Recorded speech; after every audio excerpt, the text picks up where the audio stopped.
Group 2A முதன்மை தேர்வுக்கான மாற்றி அமைக்கப்பட்ட பாடத்திட்டத்தை டிஎன்பிஎஸ்சி வெளியிட்டிருக்கிறது.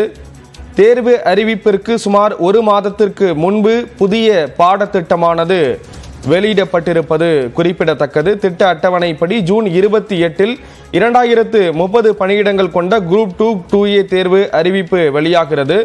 குரூப் 2 முதன்மை தேர்வில் விரிவாக விடையளிக்கும் வகையில் பாடத்திட்டமானது மாற்றி அமைக்கப்பட்டிருக்கிறது. தேர்வுக்கு ஒரு மாதம் இருக்கக்கூடிய நிலையில் குரூப் 2A முதன்மை தேர்வில் தமிழ் தகுதித்தாள் தொடர்பான விவரங்களும் மாற்றி அமைக்கப்பட்டிருக்கின்றன.